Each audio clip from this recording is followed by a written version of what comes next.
Zoom meeting untuk Global Chapter Couple. Saya akan berdoa.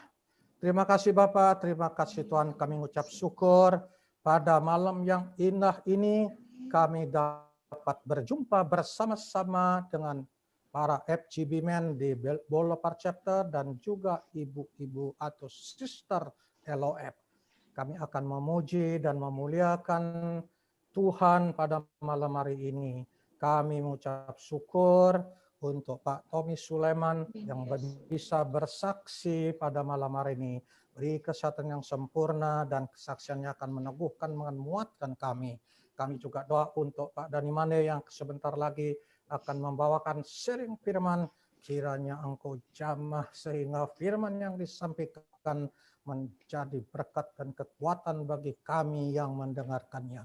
Kami juga mengucap syukur pada semua yang hadir dan kami berdoa agar dari awal, pertengahan, sampai akhir daripada acara ini Roh Kudus berkarya. Kami berdoa semua internet, semua lancar, tidak ada halangan apapun, sehingga acara ini akan berjalan dengan sempurna karena kami datang untuk memuji dan memuliakan Engkau. Malam hari ini adalah perjumpaan Allah dengan anak-anak-Mu melalui Zoom pada malam hari ini. Kami doa yang sakit disembuhkan, yang terbeban berat dibebaskan, yang terbelenggu diberikan kebebasan, yang membutuhkan pertolongan-Mu.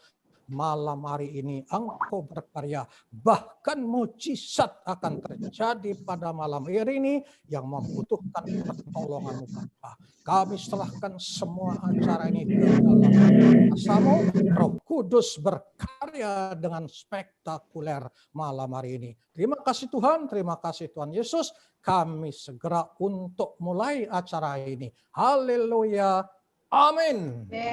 Amin. Ya, luar biasa. Salam bahagia. Ya, kita sebagaimana biasa, kita akan pertama mendengarkan Mars FGB. Tolong Pak Dani Mane untuk mendengarkan Mars FGB Men. FGB. Be strong in the Lord. Lord. Tolong Mars. LOF.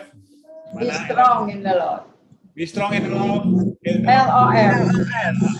Ini Diana, ya, nanti ikut bernyanyi ya lagu Mars kita ya, dan kita akan memutarkan lagu Mars FGB. Dan ini baru jadi tadi siang ya, jadi baru tadi siang saya buat supaya bisa menjadi berkat bagi kita semua. Dan puji Tuhan, tadi sore saya mendapatkan telepon WA dari pencipta lagu ini, Bapak Rudi Santoso. Dia senang sekali ya lagunya bisa dibuat. Dia bilang dia bangga dan baru kali ini lagu Mars itu dibuat. Dia bilang sesuai dengan apa yang dia ingini ya. Dan dia katakan bahwa lagu Mars ini jarang sekali yang dinyanyikan dengan sungguh-sungguh, dan saya puji syukur kepada Tuhan walaupun secara Amin. Saya hanya merekam lewat HP, tapi puji Tuhan dengan kesederhanaan itu saya bisa buat lagu Mars ini ya, dan saya akan putarkan lagu Mars ini bisa menjadi berkat bagi kita semua. Amin.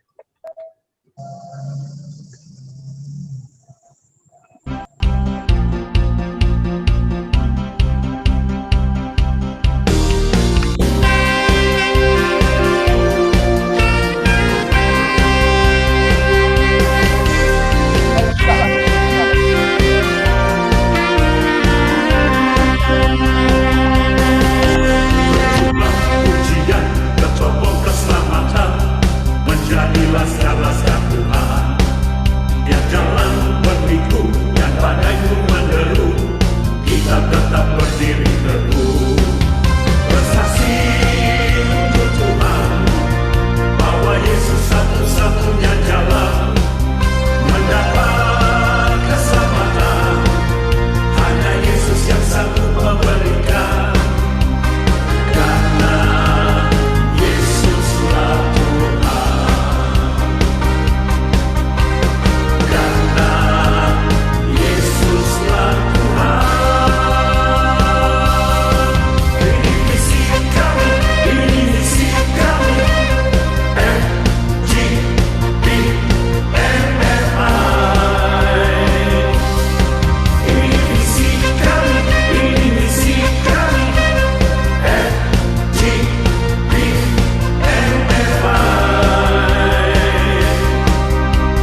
Iya, demikian Luar biasa.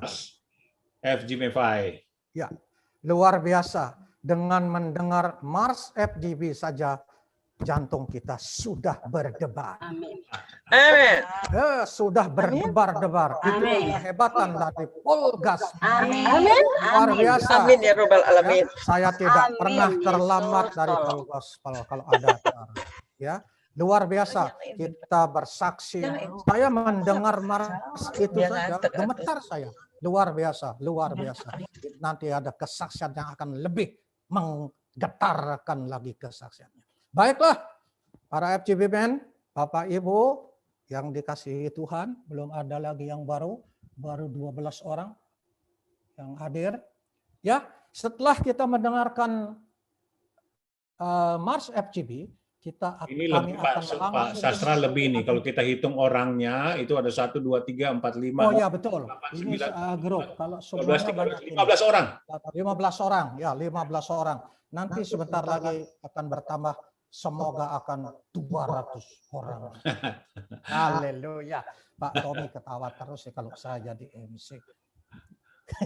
Pak Tayu masuk juga nih, Pak Tayu masuk. Pak Tayu pasti masuk, yamin itu. Sebentar lagi banyak masuk ya. Kita akan mendengarkan merupakan kewajiban sekarang, yaitu setiap ada acara Mars FGB harus ditayangkan, visi dan misi juga harus ditayangkan.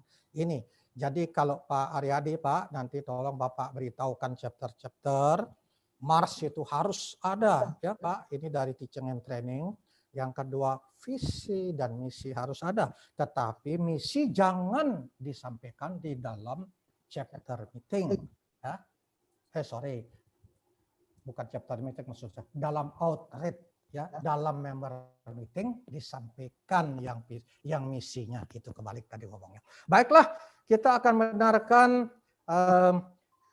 visi daripada FGB yang akan dibawakan oleh Dr. Aryadi. Silahkan Pak Dokter yang mantap, santai, supaya kita bisa meresapinya.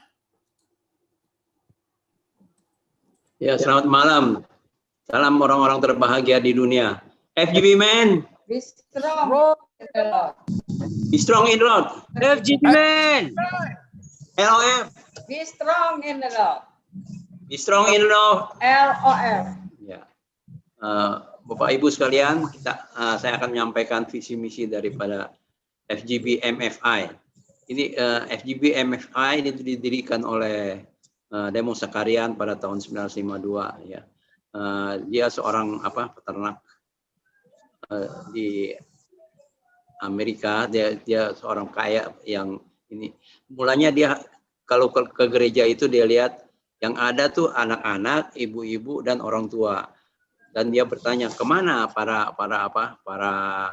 bapak-bapaknya ini, para apanya. Jadi kemudian dia coba mengundang ya, teman-temannya karena dia seorang peternak yang kaya ya, penjual susu ya, susu. Jadi dia mengundang teman-temannya dan mengadakan pertemuan di kafe. Dan pada waktu yang pertama itu bisa banyak sekali yang datang ya. Tapi makin lama makin berkurang sampai akhirnya dia bilang ini mah nggak ada gunanya ya pertemuan semacam ini. Tapi akhirnya dia berdoa dan istrinya main piano dan menyembah Tuhan dan akhirnya Tuhan memberikan penglihatan kepadanya. Ada sejumlah orang-orang yang letih lesu, terbelenggu begitu. Tapi kemudian setelah itu bisa menjadi orang-orang yang gembira, begitu bersukaria di dalam Tuhan. Dan jadi Tuhan bilang ini kehendak Tuhan, lakukan terus dan minta pertolongan dari Roh Kudus ya. Jadi dia akhirnya terus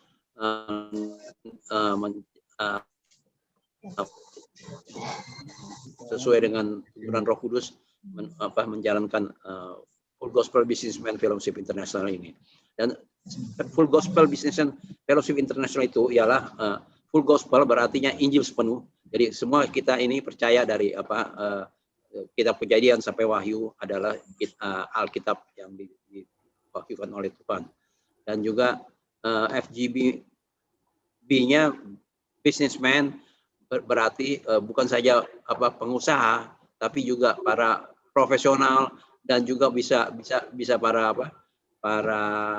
pokoknya para pria yang sudah punya penghasilan, ya. Nah, itu bisa ikut dalam businessman FGB man ini, ya. FGB MM-nya man FGB MFI, full gospel businessman. FGB MFI, F-nya fellowship. Fellowship ini artinya pertemuan semacam ini yang bisa diadakan pada waktu malam hari, siang, dan pagi. Kalau malam hari dinamakan dinner meeting, siang hari lunch meeting, dan pada pagi hari breakfast meeting, ya. Dan juga FGB MF fellowship internasional. Internasional ini berarti FGB MFI ini terdapat di seluruh dunia, ya. Kalau kemana saja, ya, ke Amerika, Afrika juga ada, ya, Australia, ya, Asia, kemana aja lah, seluruh dunia ini kita bisa menemukan adanya full gospel businessman fellowship internasional ini. Dan juga di Indonesia ini 76, dan sampai sekarang di seluruh Indonesia sudah ada, ya. Di Jakarta aja sampai lebih dari 200 chapter, ya.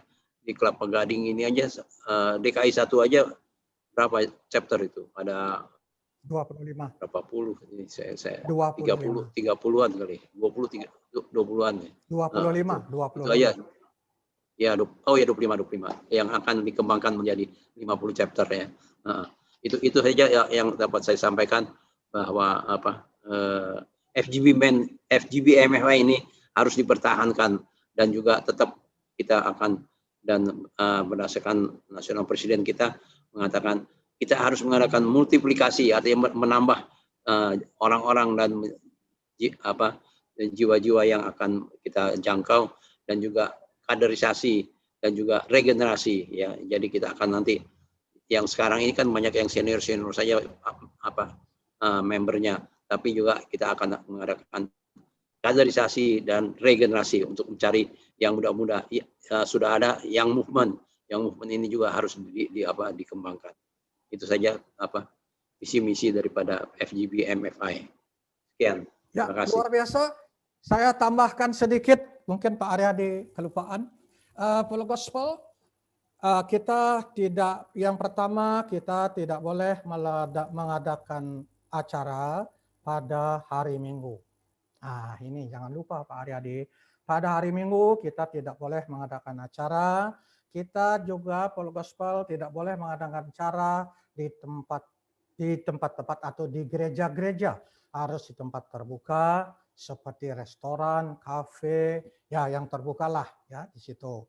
Dan paling luar biasa, Full Gospel Businessman Fellowship International atau FGBMFI atau puisi tidak diperkenankan memungut perpuluhan. Tolong Ibunda Diana, Full Gospel tidak boleh memungut perpuluhan, ya.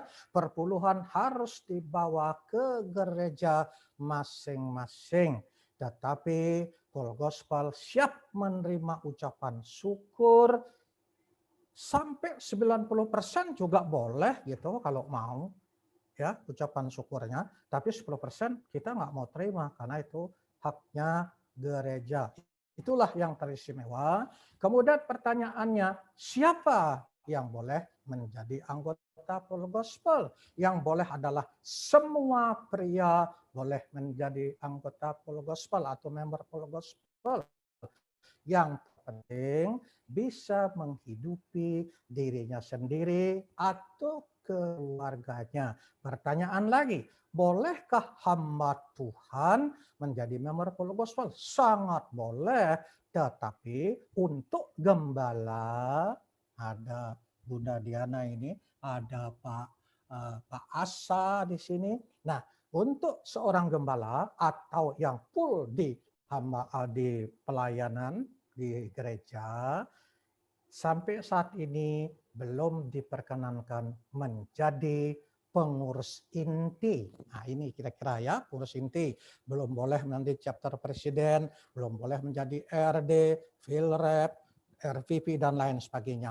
Menjadi member boleh, menjadi pengurus lain, tetapi bukan inti, diperkenankan. Jadi mohon maaf kalau ada Bapak, Ibu, gembala nanti belum dipilih menjadi chapter presiden atau pengurus inti, mohon maaf karena inilah merupakan ANRT daripada Full Gospel. Puji Tuhan, itulah kira-kira yang dapat saya sampaikan. Kita akan teruskan acara pada malam hari ini sebelum kita mendengarkan kesaksian dan juga sharing firman, kita akan mendengarkan satu pujian yang luar biasa disampaikan oleh Bro Dani Mande, yaitu pujiannya yang dikarangnya sendiri, dinyanyikannya sendiri. Ya, silakan, brother. Terima kasih Pak Sastra, dan puji Tuhan ya. Hari-hari ini Tuhan menggerakkan saya untuk menggali talenta yang Tuhan sudah berikan kepada saya kurang lebih 30 tahun yang lalu ya. Dan sebetulnya karya ini sudah cukup lama, dan baru sampai saat ini puji Tuhan saya bisa ngerekam, walaupun saya buat sendiri ya, tidak masuk dengan tempat recording ya. Dan puji Tuhan, walaupun saya tidak ngerti musik, saya tidak belajar musik, tapi Tuhan memberikan saya talenta ya untuk menghasilkan lagu, dan puji Tuhan saat ini hampir 70 lagu yang saya sudah buat oleh karena karya Roh Kudus. Dan saya pengen sekali, saya bilang Pak Sastra, kalau bisa nanti ibu-ibu LF menyanyikan lagu yang saya buat ini ya, bisa kita nyanyikan bersama-sama, bisa menjadi berkat, mungkin bisa jadi albumnya LF juga ya. Ada 70 lagu. Amin. Jadi ya ini kita akan dengarkan lagu ini, lagu pertama yang saya buat waktu itu di Lampung.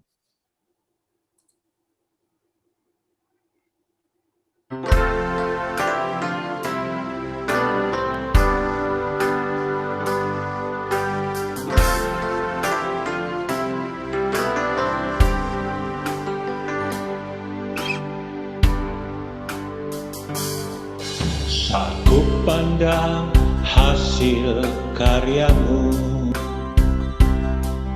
ku nampak gunung-gunung membentang, pohon-pohon menghijau, burung-burung berkicau, semua lambang kebesaran-Mu. Semua yang ada di bumi, semua yang ada di surga, memuji dan menyembah-Mu Tuhan. Kau layak untuk diagungkan.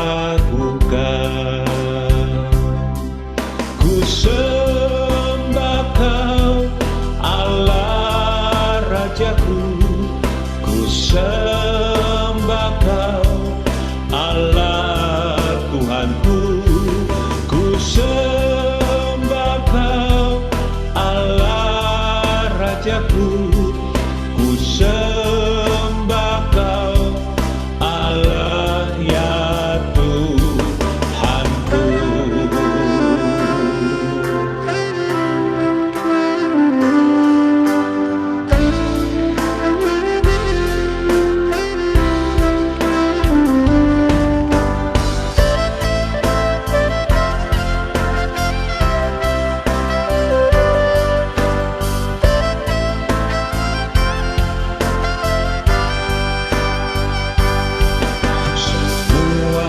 Yang ada di bumi,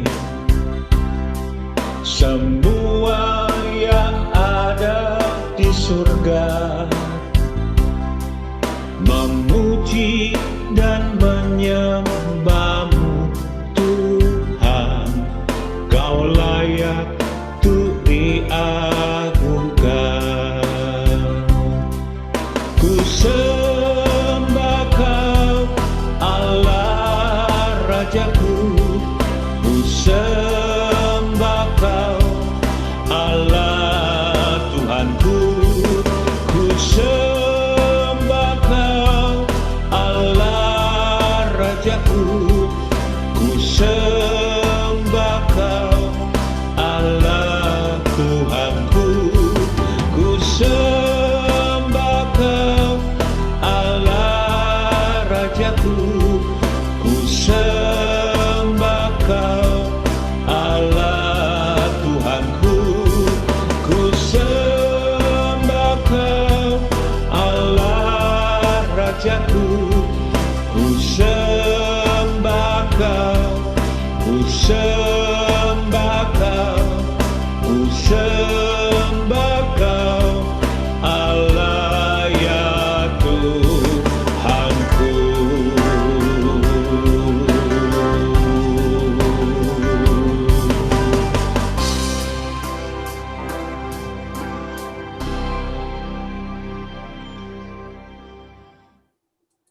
Haleluya. Haleluya, haleluya, haleluya. Lagu yang pendek sempat meneteskan air mata untuk saya. Saya sampai meneteskan air mata untuk lagu ini. Karena sangat menginspirasi. Luar biasa Roh Kudus menjamah. Dan pada malam hari ini akan terjadi mujizat yang luar biasa. Kami doa untuk Bro Dani. Biar lagu-lagu yang diciptakannya akan diinspirasi oleh Roh Kudus untuk memenangkan banyak jiwa-jiwa di marketplace.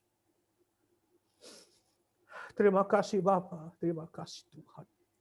Engkau pakai hamba-Mu ini lebih dahsyat lagi, lebih luar biasa lagi dalam nama Yesus. Dalam nama Yesus. Terima kasih Bapa. Terima kasih Tuhan. Terima kasih Tuhan. Engkau pakai anak-Mu ini. Terima kasih Yesus. Terima kasih. Baiklah Bapak Ibu yang dikasihi Tuhan. Kita akan lanjutkan acara pada malam hari ini. Yaitu kesaksian yang akan disampaikan oleh hamba-Mu yang juga telah kami kenal. Bapak Tommy Sulaiman. Silakan brother untuk menyampaikan kesaksian malam hari ini. Dan perkenalkan brother dari chapter mana. Sebetulnya malam hari ini bersama istrinya. Silakan brother. Ya, baik. Selamat malam Bapak-bapak, Ibu-ibu kekasih dalam Tuhan kita Yesus Kristus. Saya Tommy Sulaiman. Saya sudah lama juga kenal dengan teman-teman di Full Gospel, Pak Dani, Pak Sastra. Saya mohon maaf sebelumnya bahwa istri saya tadinya mau join. Ternyata dia harus ada urgent sekali. Dia juga ada Zoom pas. Saya bilang kenapa mesti bikin jam 7? Bukan yang minta dari dia punya teman-teman. Dan saya dari Tomang Chapter. Saat ini saya dipercayakan hanya sebagai RFVP DKI 2. Itu aja. Istri saya bernama Indri, anak saya 2, Cindy dan Sebastian. Saya pegang pekerjaan saya yang masih wira swasta dan cucu saya 2 gitu. Jadi sebentar Pak Tommy, saya potong sedikit. Ya. Untuk acara malam hari ini Pak Tommy diberikan waktu 10 sampai 15 menit. Waduh, saya kira 7 menit tadi. Nah, 10 sampai 15 menit karena ini spesial kesaksiannya. Baik, terima kasih, terima kasih. Dan tambahan Pak Tommy ini adalah RVP dari DKI 2 ya kalau nggak salah ya Pak Tommy. RVP DKI 2. DKI 2. Ya. Itu aja, saya bisa mulai kesaksian saya ya. Baik, terima kasih untuk kesediaan waktunya. Saya mau saksikan bagaimana yang dikatakan kalau kita berharap sama Tuhan, itu benar-benar saya rasakan ini bukannya sesuatu yang buat saya yang biasa, luar biasa. Kenapa saya bilang begitu? Inilah saya memang aktif di Full Gospel terus, tetapi pada suatu saat di sini saya harus melihat bagaimana kehidupan saya. Pada tanggal 18 Juli 2019, ini sudah 1,5 tahun lebih kejadiannya. Istri saya pertama dia merasakan waktu itu hari Rabu kejadiannya, hari Selasa masih normal, masih ngontrol anak buahnya dia. Istri saya ada usaha sendiri, masih sorenya masih oke. Terus malamnya dia bilang kepalanya pusing. Waktu malamnya kepalanya pusing, hari Rabu bawa ke rumah sakit. Nah, di rumah sakit karena dokter ini hanya menanya kepada istri saya, mengatakan iya saya ini seperti vertigo, jadi dikasih apa itu obat vertigo. Ternyata sampai hari Kamis tidak ada perubahan. Akhirnya coba di MRI, waktu di MRI cuma mengatakan katanya, oh ini ada pendarahan katanya di pendarahan di batang otak. Wah, kaget kita. Jadi tapi dia bilang, istri saya masih cuma bilang sakit kepala saya. Tahu-tahu makannya makin susah, makin diam. Hari Jumatnya langsung hari Kamis malam langsung dibawa, saya pulang ke rumah, maksudnya mandi karena anak saya bilang, papi katanya udah dari pagi sekarang pulang mandi, udah tidur aja, kita orang anak-anak yang jaga katanya. Jadi waktu saya sampai rumah, Toto dibilang, mami diharuskan masuk ICU katanya. Waduh, kaget saya balik lagi. Waktu dimasuk ICU itu parah, dokter bilang ya kita tunggu nanti bagaimana hasilnya. Jadi waktu hari Jumat terjadi, Sabtu Minggunya bagus. Toto hari Sabtu malam rupanya bagus lagi, normal. Waduh, saya bilang puji Tuhan. Ini juga salah satu kita bersyukur teman-teman kita Full Gospel, mereka hadir hanya memberikan kekuatan. Padahal saya nafsu makan aja nggak ada, sampai mereka bilang, gua nggak mau pulang kalau lu nggak makan. Lu mesti makan malam, dia bilang. Nanti lu masuk angin, lu malah ini, serahin katanya.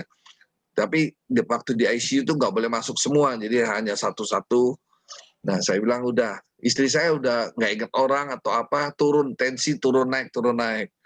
Jadi waktu udah bagus begitu, dia bisa lihat, saya bilang puji Tuhan, kamu udah normal ya. Saya bilang, dokternya bilang, kalau ini besok hari Minggu bagus, Senin kita cek, Selasanya boleh masuk ke kamar biasa, nah udah gitu kalau bagus pulang aja.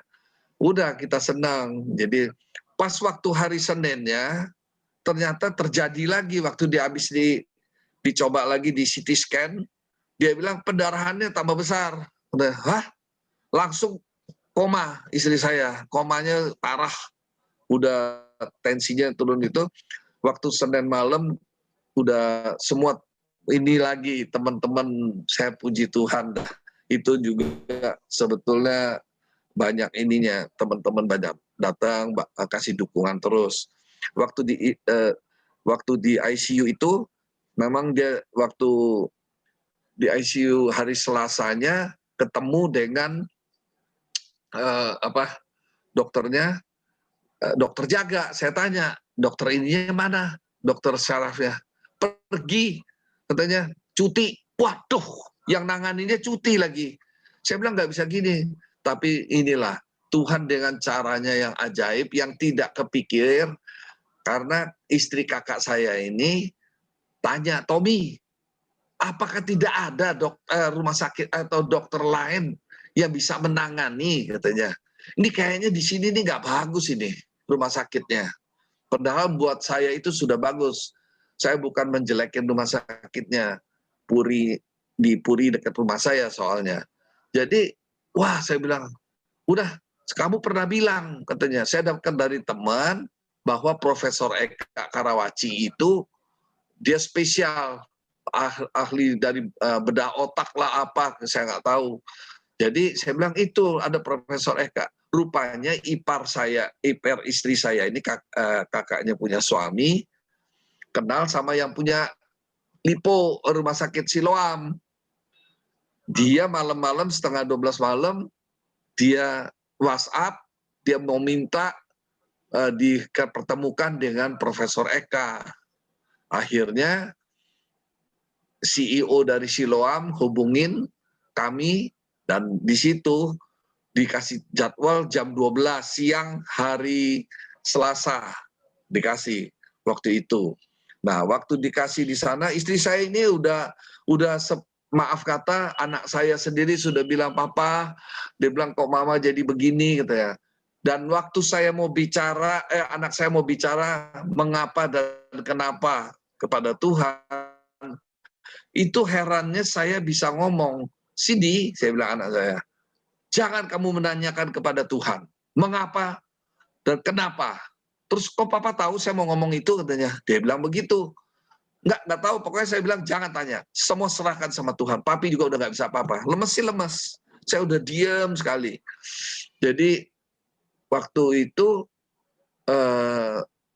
dikasih termin hari Selasanya, dokternya sudah berangkat cuti. Saya kira-kira jam 10, istri saya punya kakak bilang, tolong telepon, tolong ini, ambil data. Saya bilang, ambil data, mau kemana? Ke Profesor Eka, katanya, jam 12 sudah janji. Hah? Saya bilang, aduh gimana ya, namanya orang kalut. Saya bilang, nanti kalau ternyata di sananya nggak bisa apa-apa, saya mau kembaliin lagi surat-suratnya, datanya nanti gimana, dia udah lepas tangan lagi. Akhirnya dia minta. Akhirnya saya coba minta. Jam 11:30 dapat data, Pak, saya tidak ada lagi ya, dia punya ini ya, dia punya kopi. Bapak bertanggung jawab tanda tangan di sini kalau sampai hilang ini data-data. Ya, saya bilang, saya jaga, terus kita berangkat. Sampai di sana 1:30, sampai di Siloam, Karawaci, terus daftar. Waktu daftar, saya bilang, waduh saya lihat pasiennya penuh, nunggu. Bapak tunggu saja cari bangku. Saya baru mau cari, puji Tuhan. Ini satu step, kalau sekarang saya bisa ngomong. Satu langkah, tahu-taunya dipanggil. Baru mau duduk cari, dipanggil. Nama istri saya Indri. Mana ini pasien Indri? Nah dari situ, waktu dari situnya itu, masih bisa dengar ya? Ya, dengar. Nah, waktu dari situ, dilihat datanya. Waktu dilihat, profesornya bilang, ini dia bilang katanya pendarahan di dalam batang otak. Ini tumor ini katanya. Bukannya pendarahan aja, tumornya pecah katanya. Waduh, dia bilang, ini kalau memangnya mesti cepat dioperasi. Di mana pasiennya? Sekarang saya bilang ada di rumah sakit Puri, saya bilang. Ya, dia bilang, you ada pilihan. Ini kalau pendarahannya berhenti, diresap sama badan, dia normal kembali. Dia bisa bagus. Tapi kalau telat, peralatan telat, lewat. Jadi sekarang, you bagaimana? Kalau menurut saya ini operasi, menurut profesor yang bilang. Operasi. Saya nggak pakai pikir, langsung saya bilang oke. Saya nggak dengar ada perkataan dari dia tuh big risk kan, dia kan pakai Inggris terus. Saya nggak dengar itu. Saya cuma bilang go, saya bilang langsung, saya bilang oke. Saya agree, saya bilang. Jadi waktu dia ngomong begitu, belakangan waktu dia cerita setelah selesai. Jadi saya langsung urus, saya balik lagi 3:30, saya beresin. Itu yang step kedua saya bilang juga Tuhan tolong, kenapa? Itu dia punya alat yang dibawa satu badan itu sama ambulans dari Karawaci, itu dengan alat yang ada di rumah sakit itu memang dokternya sudah bicara. Itu bisa diklop, jadi tidak ada putus. Kayak orang bilang tuh langsung join. Dia punya semuanya jalan. Kita bawa sampai di sana. Sampai di sana itu dioperasi. Waktu dioperasi itu, saya tanya jam berapa dok mau operasi, sampai jam 7. As soon as possible, dia bilang. Langsung 8:30. Saya urus admin, istri saya dibawa ke sana. Istri saya tuh waktu mau masuk kamar operasi dia bisa melek. Tadinya udah kayak koma, dia melek cuman dia keluar air mata. Nah di situ dia dalam hati dia bilang dia pasrah. Dia udah dengar, soalnya ipar saya tanpa sadar ada nangis lah, soalnya udah hopeless itu. Nah, jadi waktu di sana tidak dicek lagi, cuma tanya saya apakah dia punya tensi ada tinggi, tidak, ada diabetes, tidak, semua saya bilang tidak. Oke, kita berdasarkan pengakuan Bapak, soalnya Bapak punya hasil tes, hasil lab ini sudah 5 hari. Yang sekarang ini berdasarkan Bapak bilang, oke saya jalanin ya, karena ini mesti cepat. 8:30 dijalankan operasi, 11:30 selesai. Waktu 11:30 selesai dikasih lihat hanya sebiji kacang. Dia punya tumor, adanya di dalam batang kepala paling bawah. Yang ini kalau kita lihat di leher ini paling bawah, itu jahitan paling bawah, dibukanya dari atas. Nah kita lihat di situ, dan dokternya, profesornya bilang, kalian nggak usah tunggu di sini, pulang saja. Karena apa? Itu kita besok 1 hari sampai 2 hari baru kita bisa lihat hasilnya terjadinya apa. Jadi pada saat itu kita pulang hari Selasa malam 11:30, saya pulang jadi Rabu pagi. Katanya tunggu 1 hari, jadi hari Rabu malam, Rabu atau Kamis pagi baru dikabarin. Ternyata waktu saya pulang sampai di rumah jam 2 saya mandi baru mau tidur, nggak bisa tidur, toto jam 9 di bel. Waktu di bel, waduh saya kaget. Saya bel, angkat, saya lagi di kamar mandi, tutup. Saya telepon ke rumah sakit. Dia bilang katanya, oh saya nggak tahu, Bapak itu ya, karena kita di emergency, kita nggak tahu dengan siapa Bapak bicara. Diteleponin terus sama susternya. Akhirnya saya angkat. Dia bilang, Bapak sedang ditunggu sama profesor. Nah saya dengar begitu kaget, karena dia bilang 1-2 hari, tapi Bapak ditunggu dengan profesornya, terus dan saya tanya, kenapa suster, ada apa? Oh saya tidak bisa memberi jawaban, itu yang menceritakan nanti dari Prof Eka-nya. Jadi saya jalan terus, saya jalan sampai buang-buang air lah di toiletnya Karawaci, masih di bel 3 kali. Nah, ini yang profesor yang kalau kita lihat. Nah, jadi pada saat itu saya datang ke ICU, profesornya saya datang tidak ada lagi menjalankan operasi, jadi silakan tunggu. Nah di sini saya juga udah kenapa ya bilangnya 1-2 hari, ternyata kok 9 jam 10 jam sudah dipanggil. Jadi ya kita tunggu di luar ICU kamar di koridornya. Toto datang profesor, dipanggil kita orang, mana keluarganya kita. Waktu saya datang saya kaget. Kenapa? Profesor Eka ini bilang gini, this is miracle, dia bilang. Waduh, langsung saya berteriak, puji Tuhan. Saya nggak tahu apa kejadiannya. Rupanya istri saya sudah siuman 10 jam. Waktu 10 jam itu profesornya bilang ini miracle, ini yang pertama kali katanya saya dapatkan. Nah, waktu ditanya lagi sama profesor, mau makan babi? Katanya gitu. Dibilang gitu. Nggak bisa jawab, nggak bisa ngomong istri saya. Cuman bilang enggak, tapi mulutnya keluar bilang tidak, tapi nggak bisa bicara. Terus dibilang makan apa? Dia bisa jawab, dia nggak bisa jawab, cuman buah-buah itu aja. Ditanyain ini siapa? Suami. Namanya siapa? Tommy. Dia bilang gitu. Oh, dia bilang bagus ya kalau gitu. Dia bilang saya harapkan ini mujizat ya, Tommy. Kamu berdoa brother. Dia bilang you doa. Saya nggak tahu apa kejadiannya. Saya bilang kok jawabnya begitu, apa kejadiannya? Saya jadi mikir kenapa kejadiannya. Dia bilang dia nggak cerita dulu. Jadi kita tunggu aja. Terus saya bilang berapa lama di ICU? Besok juga kita pindahin ke kamar biasa. Dia bilang gitu. Imanin aja katanya bahwa ini buat saya mujizat.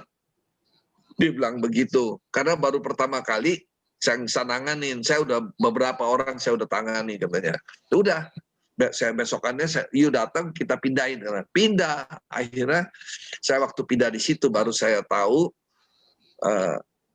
profesornya bilang, dia bilang kita tunggu. Nah, ini saya nggak ngerti ini foto-foto terakhir operasi artinya apa, tapi dijelasin waktu itu yang namanya kita bukan dokter ya. Inilah yang toraksnya dia punya yang ada yang tadi itu ada yang diambil dari lubang semacam pipa kecil itu. Nah, di sini saya melihat istri saya ini tidak bisa bicara, tidak bisa nelen, jalannya juga lemah sekali.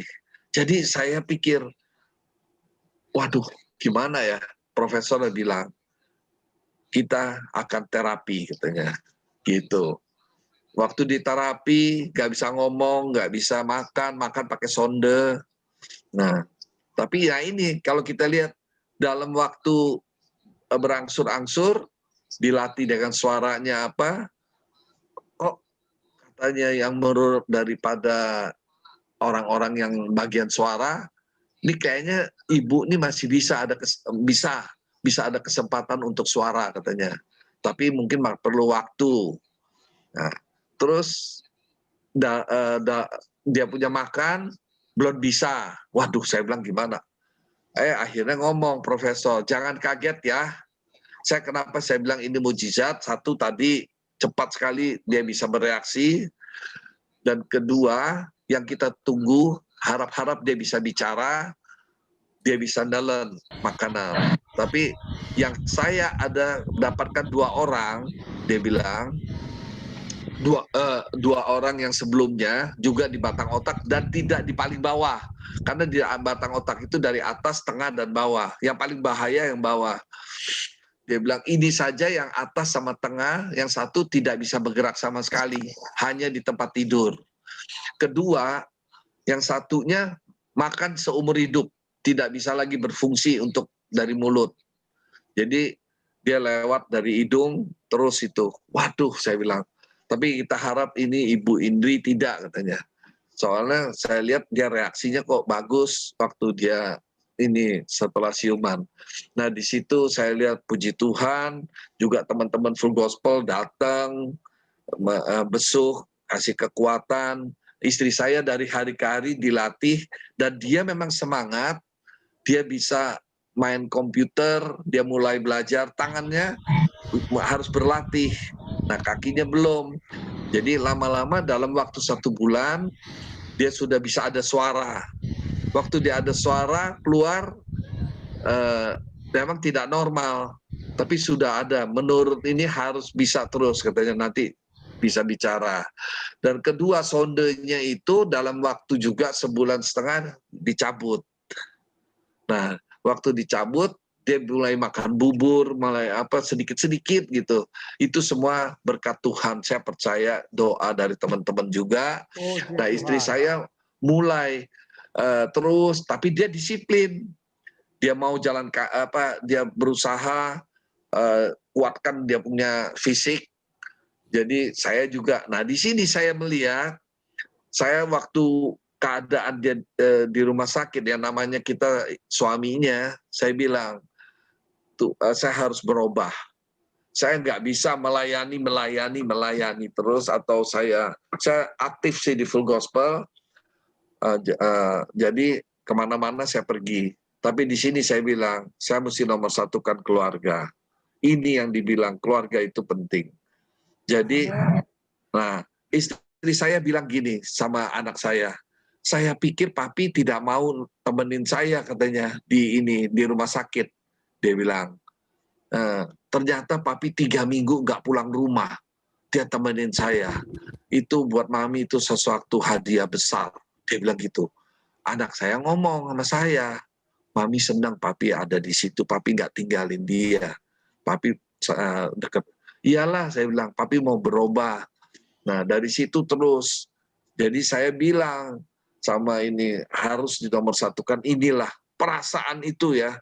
Benar-benar waktu kejadian koma, bapak-bapak maaf nih, bukan saya bilang karena ada ibu.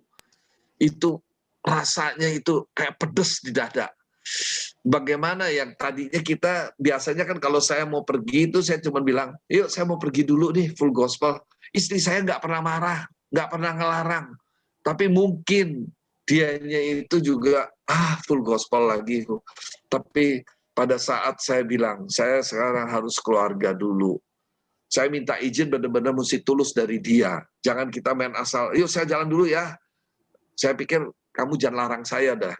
Tapi di sini saya melihat betapa berharganya pada sesuatu saat ini yang genting terjadi, baru saya merasakan jangan sampai terjadi sesuatu dengan cara-cara begini. Nah, di sini saya lihat Tuhan tuh begitu baik, dan kita berseru dan dia mendengar, dan sampai hari ini istri saya sudah menjalani 1,5 tahun. Nah, ingat lagi, obat yang dikasih waktu 1 bulan suruh kontrol 1,5 bulan, itu dokter-dokter datang. Dokter semua. Jadi datang dari jantung, dari paru-paru, dari semua. Dan kepalanya kan Profesor Eka, kita datang. Waktu datang dibilang, ini obat apa? Ini buat jantung. Orang nggak sakit jantung kok katanya. Buang. Dibilang gitu. Terus ini apa? Buat paru-paru. Gak apa-apa. Buang. Suruh buang semua. Istri saya cuma 1,5 bulan tidak pakai obat apapun satu. Itu benar-benar dahsyat. Jadi tidak ada sesuatu. Jadi saya tanya, Prof, gak ada. Lo ngapain orang sehat? Kamu imanin dong. Ini sudah mujizat ini. The first time dia bilang, saya dapat pasien ini. Apa yang dilakukan sama profesornya? Boleh nggak saya bikin video? Dia bilang, saya bikin video karena ini saya akan menjadi pelajaran buat di dunia. Ini uang tidak berharga ini kalau begini. Kalau begini ini saya lebih berharga lagi karena saya mendapatkan sesuatu yang dimana Tuhan bisa kasih lihat.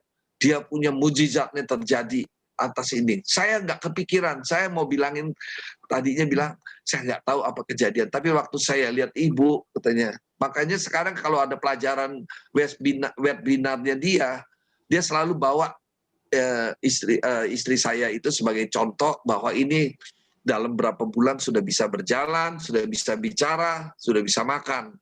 Tapi sampai sekarang suaranya tuh tidak bisa normal. Dia bilang, itu waktu istri saya bilang, dia bilang ada kesemutan. Tuh profesor bilang, ini dia bilang you mesti, dia bilang terima kasih sama Tuhan. Kenapa? Ini boleh dibilang 99,9% sudah normal. Dia bilang suara bisa keluar bagus, makan sudah apa saja dia makan. Jadi, nah ini dia punya suara. Kalau kita bicara, jangan kaget kalau bicara ibu suatu saat sama istri saya ketemu, dia akan ngomong kayak orang ini keras. Saya mau itu tuh. Jadi dia pakai tenaga, tapi keluar lama-lama. Nah, saya harapkan ini biar Bapak Ibu bisa berdoakan juga namanya Indri supaya dia bisa jadi normal dan dia biasa aktif. Sampai hari ini, jadi saya bukannya saya bilang saya berubahnya bagaimana. Boleh sekarang saya servis dia. Dalam arti mau makan, saya ambilin nasi, mungkin hati dia senang. Saya rasa ibu-ibu nggak mau kasih lihat ya kepada suami, tapi saya lihat apa-apa, dia nggak pernah bilang gini, saya cuma tawarin terus jamnya, mau makan, saya sediain, mau apa, saya iniin terus sampai hari ini. Jadi saya lihat juga dia itu bagaimana saya berubah, dia juga senang. Nah jadi Bapak Ibu sekalian ya, hargailah waktu yang ada. Dan kita boleh melayani di full gospel, tapi kita juga mesti boleh dibilang bukan minta izin sama istri, bukan takut sama istri, tapi lakukanlah dengan tulus. Keikhlasan istri itu penting, ibu itu, supaya kita ini waktu kita pergi kemana itu enak, ya. Jadi saya sangat bersyukur kepada Tuhan bahwa sampai hari ini terpelihara dengan sempurna, dan masih hubungan dengan Profesor Eka, dan suatu saat ada beberapa teman juga yang sulit, yang mengalami mengenai saraf-saraf, saya bisa kontak ke Prof. Eka, silakan Pak Tommy, brother, suruh kirim, saya terima orangnya. Jadi ya inilah, tidak ada sesuatu yang dibanggakan, yang kita banggakan bahwa Yesus turut bekerja untuk segala sesuatu untuk mendatangkan kebaikan. Ya, Kitanya amin, juga brother. berubah, istri senang, keluarga bisa bahagia. Terima kasih, Tuhan memberkati. Haleluya, haleluya. Dulu ya, luar biasa. Tepuk tangan. Ya. Mujizat masih ada. Amin. Sampai sekarang. Saya kasih satu ayat, Lukas 1:37. Sebab bagi Allah tidak ada yang mustahil. Ya. Sebab bagi Allah tidak ada yang mustahil. Di Markus 9:23 ayat B juga dikatakan, tidak ada yang mustahil bagi orang yang percaya. Ya, Amin. luar Terima biasa. kasih. Bagi Allah tidak ada mustahil, bagi orang percaya pun juga tidak yang mustahil. Terima kasih, Kalau kita Pak. percaya sama Tuhan. Betul. Ya, luar Amin, biasa. amin. Ini kesaksian yang luar biasa yang menguatkan kita. Kalau ada sesuatu masalah, carilah Tuhan. Pasti Amin. akan Amin. berkati. Amin. Luar biasa. Saya sebelum itu selamat datang Bapak RP kita, Pak Antoni Dodo juga hadir pada malam hari Wah, ini. malam, Thank you, Pak brother. Anton. Luar biasa. Malam. Aduh, Pak Tommy luar biasa, Pak Iya, Tommy. Pak Tommy Iya. luar biasa. Makanya dikasih waktu banyak tadi, bro. Wah, mantap. Mantap. Juga selamat malam, Bro Miki. Bro Miki hadir. Bisa Bro Miki? Bisa dengar? Ya, Pak Tayu sama Bu Mary juga hadir. Luar biasa. Luar biasa. Baiklah, kita masih ada waktu. Pak Daud Handoko istrinya tadi. Ya, Pak Andoko, bagaimana Nyonya bisa kesaksian kira-kira antara... Ya, Ya. terima kasih untuk Ya. Nyonya sedang bikin itu Pak, sedang bikin mempersiapkan makanan untuk anak-anak. Jadi Oh, begitu. Ya, iya, baiklah. tanggung iya, nanti Ya. pegang susuk bersaksi kayak kurang pas. Ya, Halo, Mas. nanti lain kali. Minggu depan Pak Sastra Baik, minggu baik. depan. Terima Iya. kasih. Pak Sastra, boleh saya terima kasih dulu sama Pak Anton Widodo yang sudah Silakan. kasih saya kemarin Ya, silakan. japri untuk vaksin. Ya, Saya silakan. hari ini sudah divaksin. Ya, silakan. Terima kasih. Iya. Ya Oh, itu pakai- aja. Pakai Halodoc itu ya? Enggak. Saya kebetulan dapat di RSUD, tapi diingatkan Oke. tadi sudah. Terima Oh, kasih itu Andri Pak Anton Widodo. God bless you. Iya. Ya. Luar biasa. Halo Pak Miki. Selamat malam, Bro Miki. Halo, malam. Ya, Malam selamat semua. malam. Ya, Malam, selamat teman-teman malam. semua. Apa Bro Miki mau bersaksi? Silakan, ada waktu 7 menit. Saya mendengar saja, Bro. Ini ada anak saya nih. Saya pada malam di begitu. kamar. Ya, Halo, ini Tata. yang pertama yang kita doakan terus ya. Iya, apa? Yang ini pertama apa kedua? Ini yang kedua. Oh, yang kedua. Yang pertama mana? Yang pertama lagi main sama susternya. Oh iya, oke. Ya, baik. Atau Ya. ibu-ibu yang lain yang mau bersaksi? Mari. Ibu Eli, ada? Gimana? Mau bersaksi? Buka mic-nya. 5 menit boleh? Oh, belum. Ibu Tuti? Ibu Tuti gimana? Mau bersaksi? Buka mic-nya. Tentang banjir boleh juga. Belum ada. Pak Tayu mau bersaksi, Pak Tayu. Pak Tayu mau kesaksian? Pak, belum. Belum. Ya, belum. Siapa mau bersaksi ini? Ibu Yeni. Ibu Yeni sedikit. Pasti ada nih banyak stoknya. Ayo Bu Yeni 5 menit.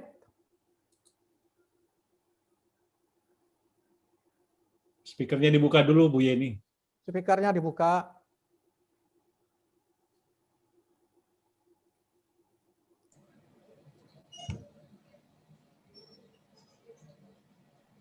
Belum kebuka, belum.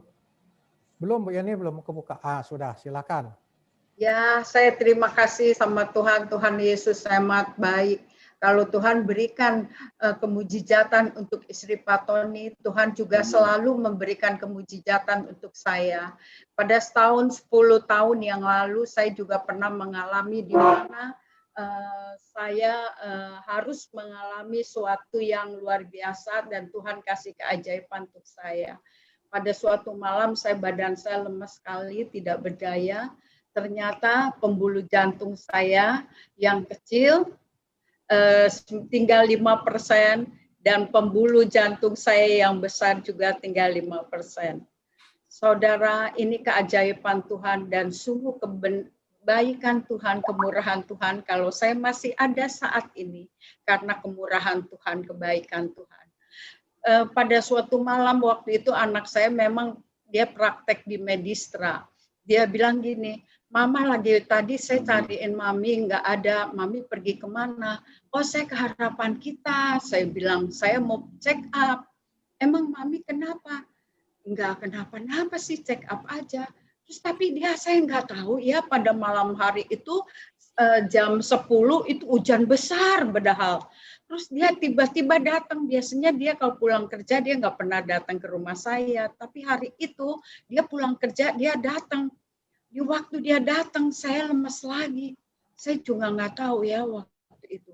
Terus dia bilang, aduh Mami harus dibawa ini pada saat ini juga. Dia mau bawa ya ke rumah sakit. Dan sungguh luar biasa pertolongan Tuhan tepat sekali. Pada saat itu saya sudah tidak boleh dibawa pulang lagi tapi harus masuk ICCU. Saya bersyukur sama Tuhan, pertolongan Tuhan dahsyat ajaib. Saya katakan sama Prof-nya, Prof saya mau pulang dulu ya.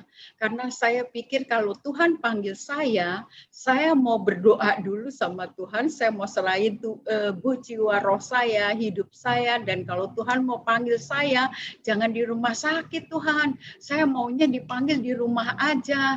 Saya bilang kalau memang udah nggak ada waktu lagi untuk saya, kalau Tuhan kasih kesempatan untuk saya. Di situ saya waktu itu, saya berdoa di rumah, saya katakan Tuhan, ampuni semua kesalahan saya, baik sengaja dan tidak sengaja, saya serahkan tubuh jiwa roh saya ke dalam tangan Tuhan Yesus. Kalau Tuhan memang mau sembuhin saya secara dahsyat dan ajaib. Tuhan tolong. Saya bilang, kalaupun Tuhan mau panggil, saya sudah menyerahkan tubuh jiwa roh saya ke dalam tangan Tuhan Yesus. Dan sungguh luar biasa saudara, saya dibawa ke Medistra sama anak saya waktu itu. Dia bilang, Mama tadi saya baru pulang dari rumah sakit ini praktek. Dia bilang, sekarang saya harus bawa lagi Mama. Dia bilang, sampai pagi ya. Saudara, sungguh luar biasa keajaiban Tuhan. Waktu itu ya, Prof-nya juga paginya ada. Dia bilang, Ibu harus bertindak sekarang. Langsung dia kerjakan satu-satu yang pembuluh darah besar saya. Ya, setelah itu, setelah dia bekerja, dia bilang pembuluh darah saya yang kecil setelah nanti 1 bulan. Saudara, sebelum 1 bulan saya harus diam di rumah dalam 1 bulan pulang dari ICCU. Ya, di waktu itu saya katakan saya mau pergi ke gereja. Saya bilang saya mau ibadah umas waktu itu, kebaktian wanita. Saudara, di tengah-tengah saya baru masuk ke gereja, saudara, saya lemes sekali tubuh saya. Saya tidak berdaya lagi sampai saya pikir, aduh Tuhan, jangan ada yang pegang saya. Kalau saya dipegang sama 1 orang pun saya takut jatuh. Saya bilang, saya nggak bisa bicara. Saya tadinya saya bilang, tolong bawa saya ke ICCU.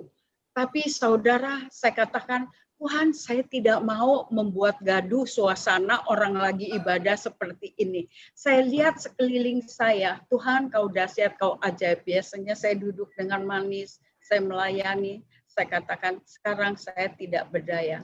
Di waktu saya mengatakan itu, saya serahin lagi tubuh jiwa roh saya. Saya bilang, saya tidak mau pergi ke ICCU lagi. Di waktu hamba Tuhan yang memuji Tuhan, ajaib kau Tuhan, sungguh, aduh luar biasa saudara, pulihkan Tuhan hati saya bilang, pulihkan semua, saya tidak minta lagi kesembuhan saudara yang saya minta, Tuhan pulihkan hati saya, biar kuasa Tuhan, biar keajaiban Tuhan yang terjadi untuk saya minta Tuhan, apapun keajaiban yang Tuhan berikan untuk saya akan menerimanya dengan kuasa dan keajaiban Tuhan.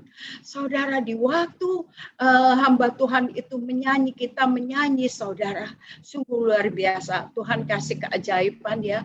Pertama, menjalar kehangatan di tangan saya, semua tangan saya. Tadinya saya sudah tidak bisa angkat tangan, saya sudah tidak bisa bicara, saya tidak bisa apa-apa, lemas sekali, saudara. Tapi tiba-tiba saya di waktu memuji Tuhan, ajaib kau Tuhan, sungguh luar biasa ya. Situ ada kehangatan dan saya bisa angkat tangan dan saya pulih. Saya menerima keajaiban yang luar biasa dari Tuhan Yesus. Memang saudara, keajaiban Tuhan Yesus sungguh luar biasa ya. Makanya saudara, itu pasti ada waktu kesempatan kita diberikan oleh Tuhan. Layanilah pekerjaan. Amin, amin. Terpujilah nama Tuhan Yesus Kristus. Saya bersyukur, berterima kasih. Haleluya. Amin. Luar biasa, luar biasa. Tatkala kita angkat tangan, Tuhan turun tangan. Ini yang terpenting. Waktu kita serahkan semua, Tuhan pasti menjamahnya. Luar biasa kesaksian Bunda Yeni. Saya kasih satu kesempatan lagi. Ibu Yuni kalau mau bersaksi. Silakan 5 menit Bu Yuni.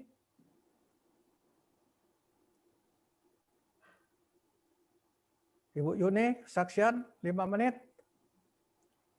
Dibuka dulu mic-nya. Halo. Ya. Oh iya. Tetangga ini. Ya, halo Bapak Ibu semuanya. Shalom. Yang ingin saya sharingkan semua sama Bapak Ibu semuanya bahwa ini pengalaman pribadi saya. Saya dulu tuh udah Kristen, Pak Sastra itu masih Hindu. Jadi saya menikahnya sama Pak Sastra itu beda agama. Setiap hari Minggu saya gereja, Pak Sastranya ke pura. Jadi ya kalau saya tidur di atas kepala saya itu Alkitab, sedang Pak Sastra di tempat tidurnya dia, di bawahnya itu jimat-jimatnya dia. Nanti kalau setiap bulan purnama dia keluar kamar, dia tuh mukul-mukulin badannya. Saya langsung tutup pintu, langsung saya di dalam kamar, Tuhan tolong saya. Iya, karena apa? Di dalam kepercayaannya dia, kalau di dalam pas bulan purnama itu dia harus mukul-mukulin badannya sendiri, dan itu mukulnya pakai peso loh, pakai kayak pedang gitu itu, dan itu dia tidak terluka ya. Jadi kayaknya punya kekebalan gitu. Itu saya juga karena inilah pilihan saya, dia begitu, sayanya percaya kepada Tuhan Yesus. Saya tidak pernah kok ngajak dia, ayo Pak, kamu ke gereja, kamu baca, enggak pernah. Karena apa? Kita sudah komitmen bahwa kalau kamu ngajak saya, ya nanti ya saya juga akan ngajak kamu juga. Jadi kita udah komitmen masing-masing sendiri-sendiri. Itu selama 9 tahun.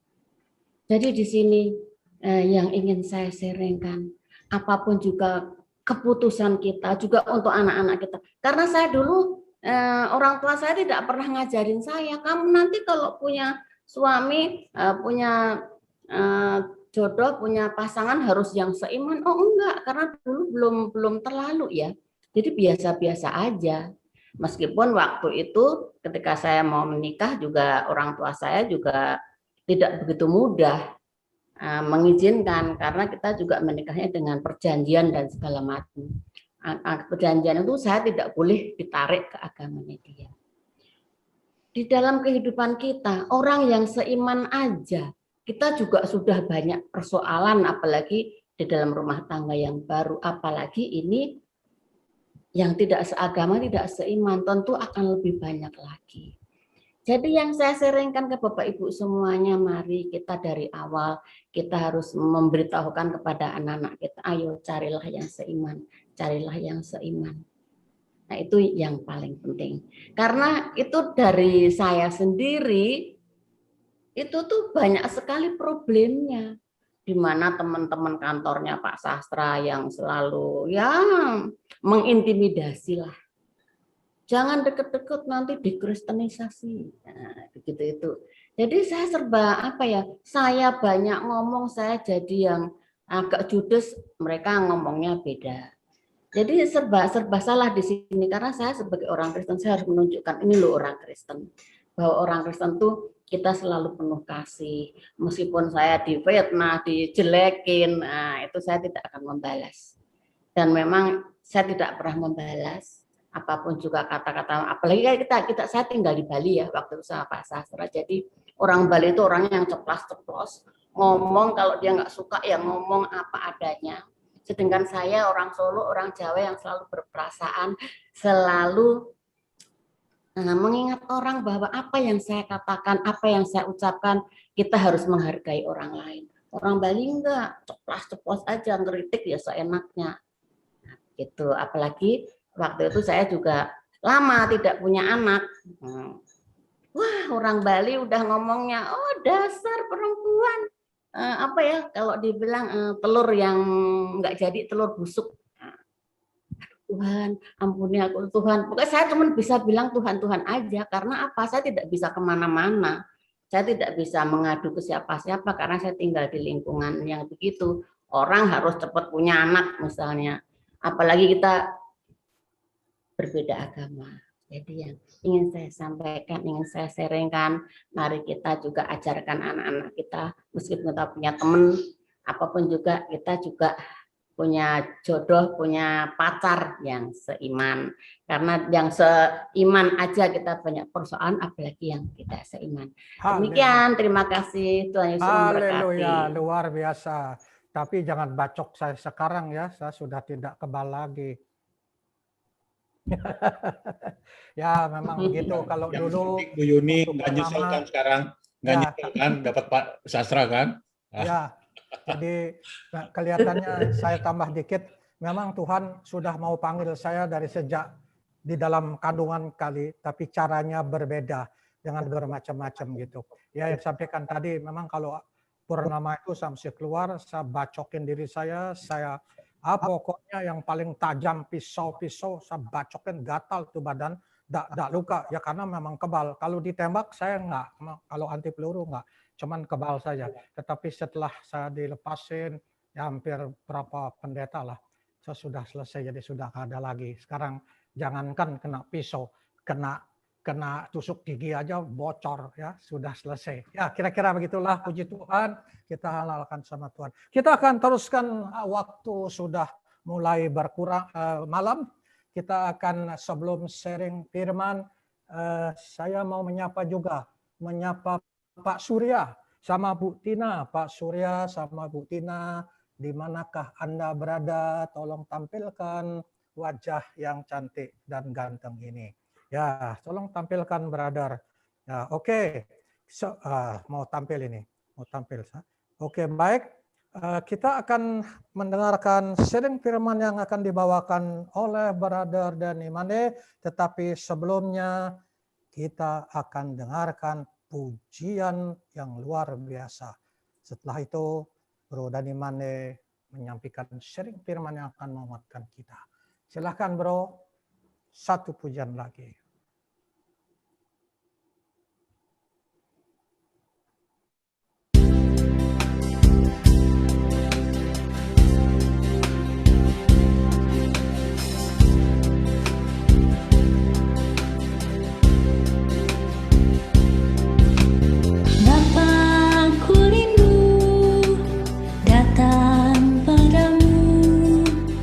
Seperti rusa rindu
hati rusak, rindu sungaimu.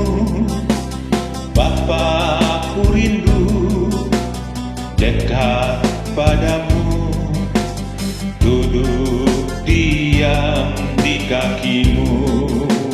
Jiwaku haus Tuhan, menikmati kasih-Mu, menikmati baik-Mu, menikmati hadirat-Mu.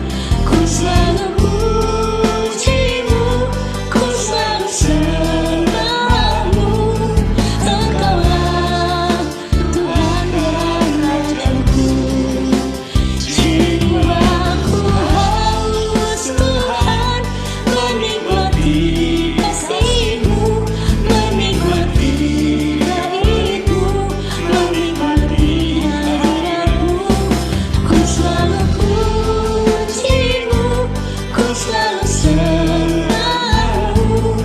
Engkaulah Tuhan dan Raja-Ku. Jiwaku haus Tuhan, menikmati kasih-Mu, menikmati baik-Mu, menikmati hadirat-Mu.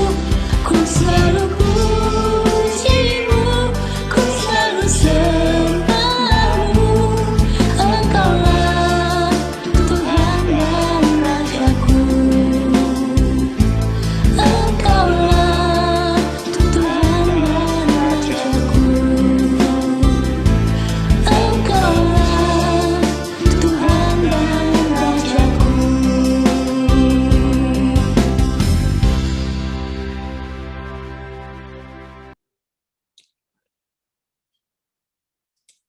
Haleluya.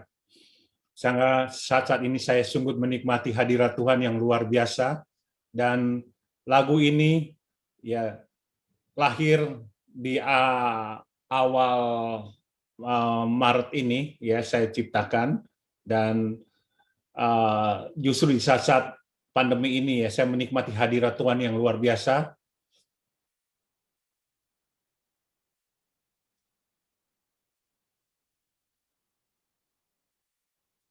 Hadirat Tuhan yang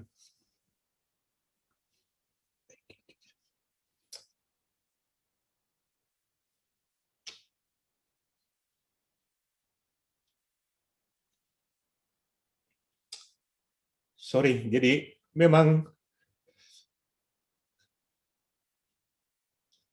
waktu-waktu yang indah kalau kita melihat bahwa dalam ketidakpastian ini ya, kalau kita bersandar bersama Tuhan, kita ada dalam hadirat Tuhan, kita akan menikmati hadirat Tuhan seperti lagu ini lahir ya. Pada waktu lagu ini lahir, diciptakan itu, saya dalam hadirat Tuhan, air mata saya menetes, saya memuji menyembah Tuhan, dan saya merasakan betapa Tuhan luar biasa di saat-saat ketidakpastian ini yang akan saya sharingkan pada malam hari ini ya. Mungkin saat ini orang dalam kebingungan ya, tidak tahu melakukan apa ya, mereka tidak tahu melakukan bingung ya, kita tidak bisa beribadah, kemudian kita tidak mungkin bisa melakukan aktivitas, tapi justru dalam ketidakpastian ini ya, kalau kita ada dalam hadirat Tuhan, kita akan menikmati hadirat Tuhan, dan kita akan mengalami zaman Tuhan yang luar biasa. Jadi tidak ada alasan, walaupun keadaan situasi kondisi kita saat ini tidak mengenakan, memang secara manusia kita berkata bahwa kondisi ini tidak baik. Tetapi kita percaya bahwa di dalam saat ini, justru kalau kita dalam hadirat Tuhan, kita akan menikmati kasih Tuhan yang luar biasa, pemeliharaan Tuhan yang luar biasa, kasih Tuhan yang luar biasa. Ini ya yang Tuhan mau di saat-saat ini, di mana sebetulnya kalau Tuhan izinkan kita masuk dalam situasi saat ini adalah Tuhan sedang menyaring kita ya. Orang-orang yang mau mencari wajah Tuhan, orang-orang yang ingin intim dengan Tuhan ya. Inilah yang Tuhan cari. Justru saat ini saya katakan ya kepada Pak Anton Widodo dan teman-teman yang lain, justru inilah saat-saat kita menikmati hadirat Tuhan yang luar biasa ya. Kita menikmati betapa Tuhan kita sangat baik, sungguh baik ya. Malam hari ini saya akan sharingkan firman Tuhan yang mungkin sederhana bagi kita semua ya, tentang menghadapi ketidakpastian ya. Menghadapi ketidakpastian ini ya, kita tahu saat ini ya bahwa dunia tidak pasti semua, ya. Di mana di hari-hari ini kita lihat bahwa banyak atau kondisi keadaan itu tidak mengenakan dan membuat kita bingung dan membuat kita serba salah. Hal ini mungkin kadang-kadang kita terus-menerus berada di rumah, ya, tidak bisa kemana-mana, bahkan seolah-olah tertahan atau bosan, resah dan hal lainnya berkecamuk dalam hati kita, ya. Saat-saat ini kita ya seperti orang bingung, ya, serba salah karena mungkin selama ini kita bisa di chapter meeting, ketemu langsung, ya, kita bisa makan-makan, jalan-jalan. Saat ini kita boleh dikatakan dikurung di rumah dan kita nggak bisa kemana-mana. Seolah-olah ini membuat hati kita nih, ya, boring, kita bosen, ya. Kita tidak tahu melakukan segala sesuatunya, ya. Yang ini dialami oleh orang-orang saat ini. Satu hal yang ingin saya ingatkan, ada satu hal yang kita hadapi hari ini adalah ketidakpastian. Tidak ada yang pasti dalam hidup ini, ya. Misalnya berapa lama COVID ini akan selesai, ya, mungkin saat ini kita sudah dalam proses vaksinasi, ya, tapi kita tidak tahu sampai ke depan kemana, ya. Apakah setelah vaksinasi ini hidup kita akan menjadi normal, ya? Berapa lama masalah ini, kemudian krisis ekonomi, ya, terjadi PHK, politik, sosial dan lain sebagainya. Kondisi ini yang membuat umat bertanya-tanya saat ini, di manakah Tuhan? Ya, sering kita, Tuhan, di manakah Tuhan? Kenapa kok Tuhan izinkan terjadi situasi yang saat ini kita hadapi? Nah, ini banyak dialami kalau orang-orang yang tidak dekat dalam hadirat Tuhan. Ya, banyak orang berpikir bisa mengendalikan hidup. Ketika masa-masa sebelum pandemi, banyak kita merasa pintar dan bisa menguasai hidup ini. Padahal karena virus yang kecil ini hanya setitik ini, kita lihat, ya, setitik. Kalau kita amati itu hanya setitik pasir, itu membuat banyak orang linglung dan tidak mengerti, ya. Dan banyak orang pintar sekarang ini tidak bisa melakukan apa-apa, ya. Ternyata, ya, dengan gara-gara virus ini, ya, kita tidak bisa melakukan apa-apanya. Ini seperti kita lihat dalam para murid ketika dalam gelombang badai, mereka diobang-abingkan oleh gelombang badai sementara Yesus tertidur. Dan ini contohnya adalah seperti orang-orang expert dan ahli tidak bisa mengendalikan sesuatu yang seharusnya berada di bidang keahliannya. Nah, saat ini kita seperti orang-orang yang seperti murid Yesus, ya. Kita berkata, Tuhan, di mana Engkau, Tuhan? Ya. Dan kita merasa panik, kita takut, kita pokoknya kita tidak dalam keadaan kita kebingungan, ya. Tetapi puji Tuhan, ya, kita punya Tuhan yang luar biasa. Dan kita percaya kalau dalam ketidakpastian ini, ya, Tuhan mengizinkan kita masuk dalam situasi yang tidak mengenakan ini, ya. Kita harus ingat, kita tidak bisa tahu, ya, dalam ketidakpastian ini kita harus ingat, kita tidak bisa tahu dan kita tidak bisa mengendalikan segala sesuatu. Kita bisa lihat dalam Yakobus 4:13-14. Jadi sekarang hai kamu yang berkata hari ini atau besok kami akan berangkat ke kota Anu dan di sana kami akan tinggal setahun, serta berdagang, serta mendapatkan untung. Sedang kami tidak tahu apa yang akan terjadi besok. Apakah arti hidup ini? Hidup ini sama seperti uap yang sebentar saja kelihatan lalu lenyap. Yakobus 4:13-14. Ini berbicara tentang ketidakpastian, ya. Sedang kamu tidak tahu apa yang terjadi besok. Apakah arti hidupmu? Hidupmu ini seperti uap yang sebentar saja kelihatan lalu lenyap. Sebenarnya kamu harus berkata, jika Tuhan menghendakinya, kami akan hidup dan berbuat ini dan itu. Tetapi sekarang kamu memegahkan diri dalam congkakmu dan semua kemegahan yang demikian adalah salah. Yakobus 15:16. Jadi kalau Tuhan izinkan saat ini kita terjadi, ya, mengalami ketidakpastian, itu sudah ditulis dalam Yakobus pasal 4, berbicara tentang ketidakpastian, ya. Hidup ini seperti uap dikatakan. Nah, kita harus belajar untuk berserah dalam ketidakpastian ini, ya. Kita harus belajar untuk berserah dan mengandalkan Tuhan. Ya, dalam firman Tuhan di dalam Kejadian 3:17, ya, bahwa kenapa kita harus belajar mengandalkan Tuhan, karena memang kita tidak, setelah manusia jatuh dalam dosa, ya, kitab Kejadian 3:17, bahwa kita lihat bahwa kita harus bersusah payah, ya, bersusah payah mengerjakan apa yang kita harus kerjakan setiap waktu, ya. Dan ini berbicara bahwa karena dosa itu telah membuat manusia jatuh dalam dosa, dan kita saat ini, ya, sebetulnya berbicara tentang ketidakpastian ini. Kita lihat saat ini ketidakpastian ekonomi atau sosial membuat banyak orang takut hari-hari ini. Tapi saya mau ingatkan bahwa keadaan ekonomi memang akan terjadi demikian. Ketika perekonomian normal dan semua berjalan dengan baik, kita akan sulit membedakan cara Tuhan, cara ekonomi Allah, dan bagaimana cara ekonomi dunia. Sebab dalam dunia ini seolah-olah kalau kita di keadaan normal, kita merasa mencari uang itu semuanya berjalan lancar, ya. Tapi dengan situasi saat ini, kita banyak belajar bagaimana kita mengandalkan Tuhan. Jika kita ingin tahu ekonomi Allah, yaitu ketika krisis saat ini, ya, dan ketika goncangan sedang melanda, ya, dan barulah kita melihat caranya Tuhan, ya, God's economy, cara ekonomi Allah bekerja bagi kita di dunia yang tidak bisa diandalkan ini. Di tengah wabah hari-hari ini, Tuhan sedang menunjukkan ekonominya kepada orang-orang yang percaya kepadanya. Karena itu andalkanlah Dia, ya. Ya, saya lanjutkan ini, ya.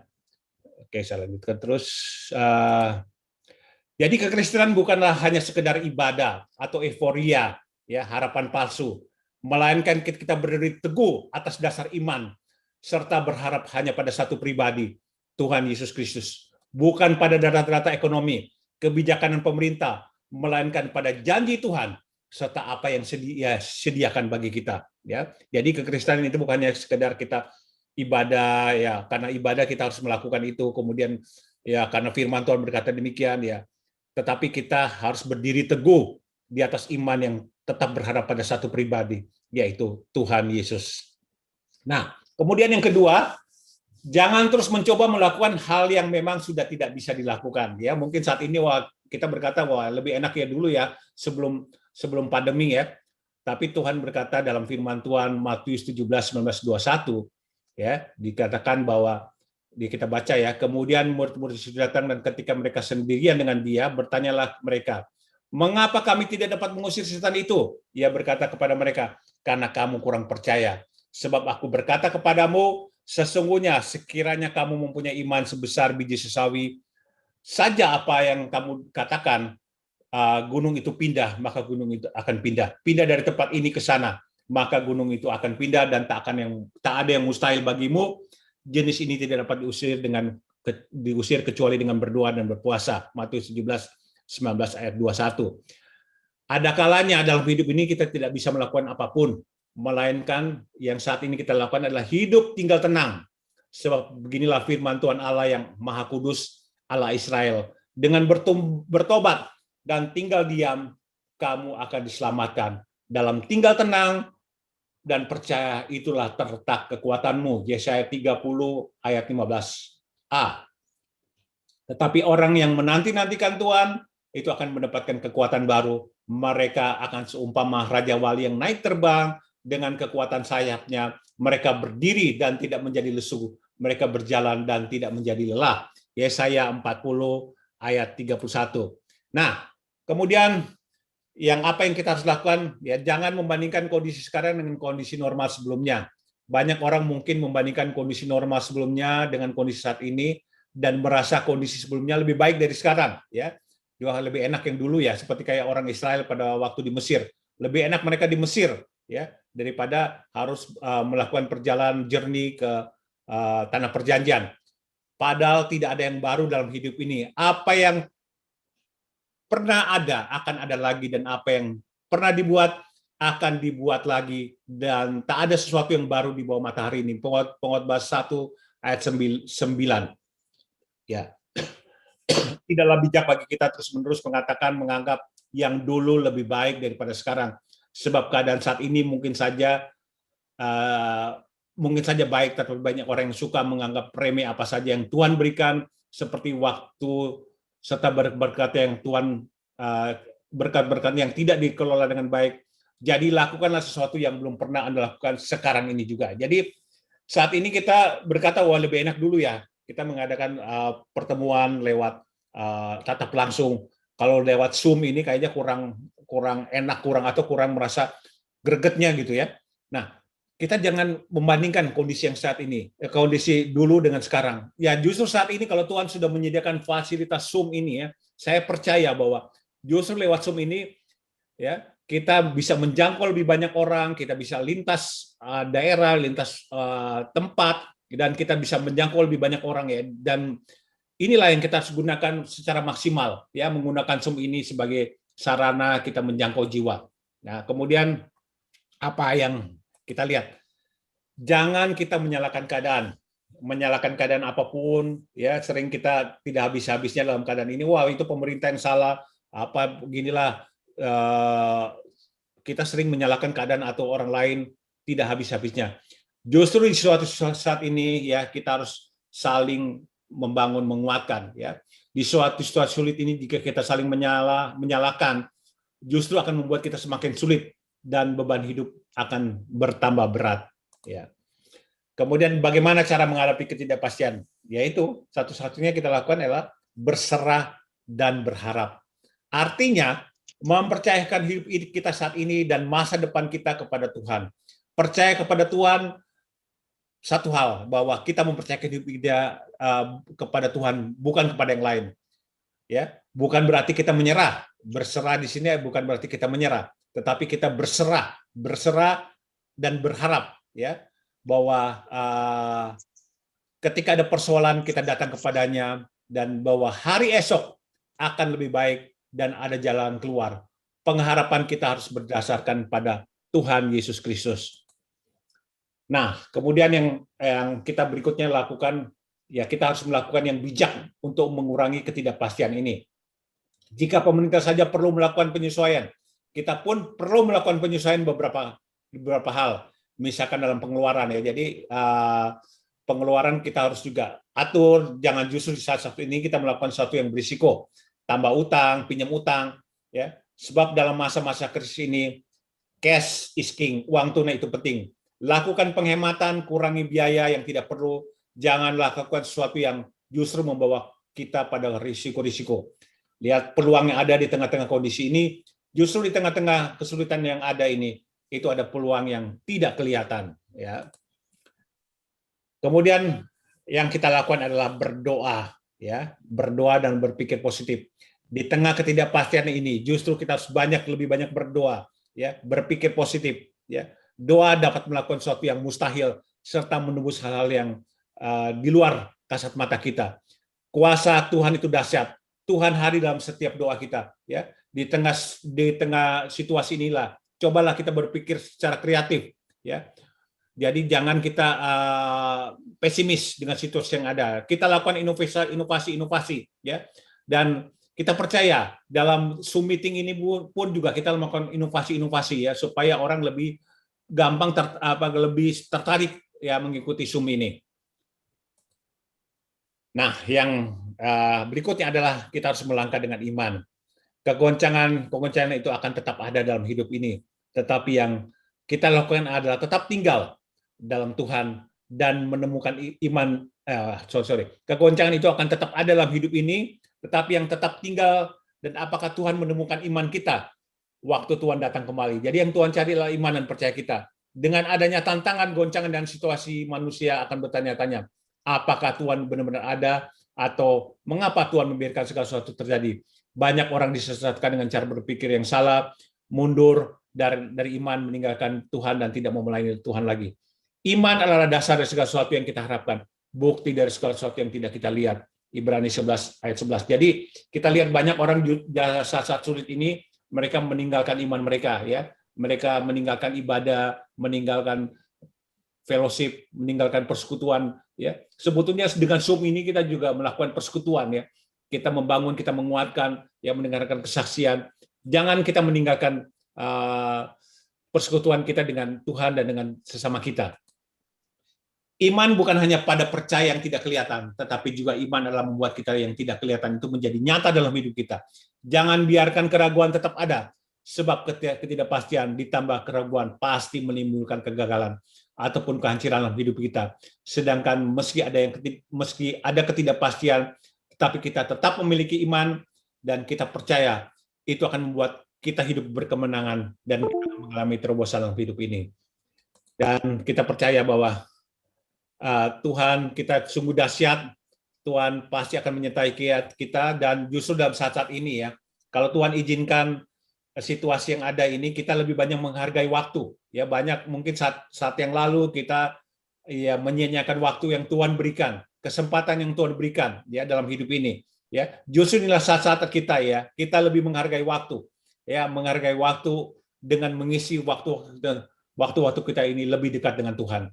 Kita percaya ya dengan ketidakpastian ini ya Tuhan akan bekerja, dan kita tahu dan pasti ya Tuhan kita adalah Tuhan yang memberikan kekuatan, memberikan pengharapan, dan memberikan kita jalan keluar dalam situasi saat ini.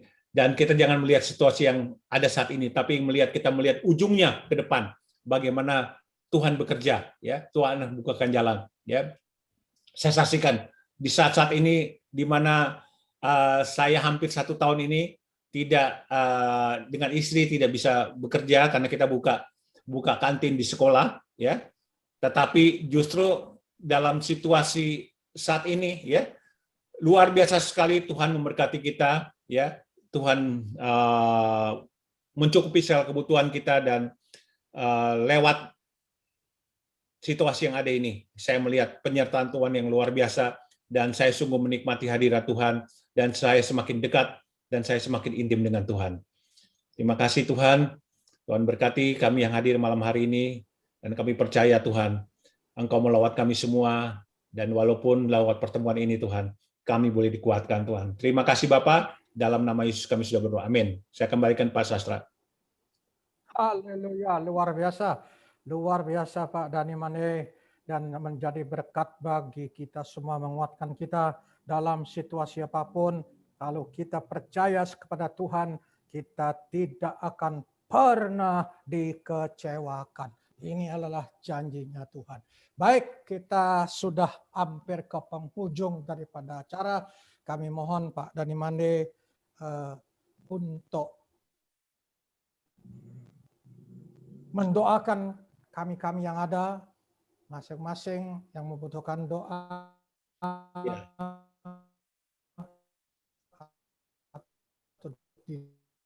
Ya, bagi teman-teman yang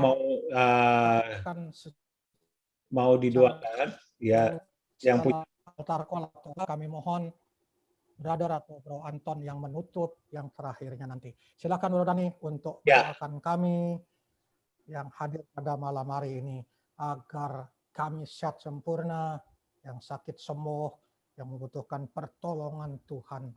Tuhan berkarya malam hari ini, karena mujizat itu masih ada. Silakan Brother. Bapa, kami datang sekali lagi padamu Tuhan malam hari ini. Bapa, kami datang padamu sekali lagi Tuhan. Kami berdoa buat teman-teman kami yang hadir pada pertemuan Zoom meeting Tuhan. Kami tidak tahu Tuhan pergumulan apa yang mereka hadapi Tuhan. Tapi kami percaya Tuhan dalam ketidakpastian ini Tuhan. Engkau pelihara kami, Engkau jaga lindungi kami Tuhan, Engkau cukupi segala kebutuhan kami. Karena Tuhan Engkau Allah yang El Shaddai, Allah yang besar, Allah yang menjaga, memelihara kami Tuhan. Bapa, kami berdoa buat pergumulan mereka Tuhan. Dalam ekonomi mereka, usaha mereka Tuhan. Kami berdoa Tuhan, biarlah Engkau cukupkan segala kebutuhan mereka. Bahkan Tuhan Engkau berikan mereka selalu kesehatan yang prima Tuhan. Kami berdoa Tuhan, berikan mereka semangat Tuhan. Biarlah cinta mereka, roh mereka boleh menyala-nyala melalui Tuhan di dalam situasi saat ini Tuhan. Kami percaya Tuhan, berdoa Tuhan buat Pak Haryadi dan Bu Jenny Tuhan. Berkati mereka Tuhan. Biarlah mereka boleh terus Tuhan melayani Tuhan dalam usianya yang lanjut ini Tuhan. Menjadi berkat bagi banyak orang Tuhan. Kami berdoa Tuhan buat Bu Eli Tuhan. Bu Eli Tuhan juga berkati Tuhan, Bu Eli. Engkau jaga lindungi dia, Engkau berkati dia, berikan kesehatan, perlindungan menyertai dia Tuhan. Berdoa juga buat Pak Iwan dan Ibu Tuhan. Engkau sertai, Engkau berkati mereka Tuhan. Berkati mereka Tuhan dalam pergumulan mereka. Buat Pak Tayu dan istri juga. Bu Tuti juga Tuhan. Kau sertai mereka Tuhan. Terima kasih Bapak. Kami berdoa juga buat Ibu Diana Tuhan. Pak Daud Handoko. Ibu Pak Surya dan Ibu Tina yang juga hadir malam hari ini Tuhan. Engkau berkati mereka semua Tuhan. Terima kasih Bapak, terima kasih Bapak. Amin.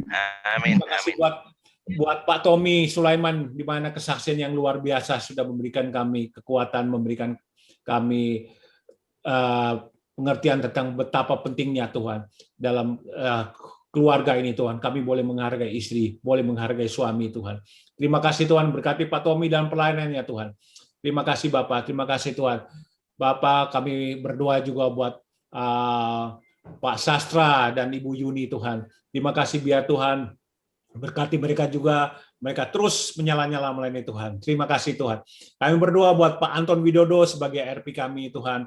Kami percaya Tuhan, kalau Tuhan sudah mempercayakan Pak Anton Widodo sebagai pemimpin kami Tuhan. Kami mau belajar taat Tuhan. Kami percaya Tuhan, urapan-Mu Tuhan ada bersama dengan Pak Anton Widodo, mau memberikan hikmat marifat-Mu Tuhan, sehingga Tuhan dapat memimpin regional Liga 1 ini Tuhan dengan maksimal, sehingga nama Tuhan dipermuliakan.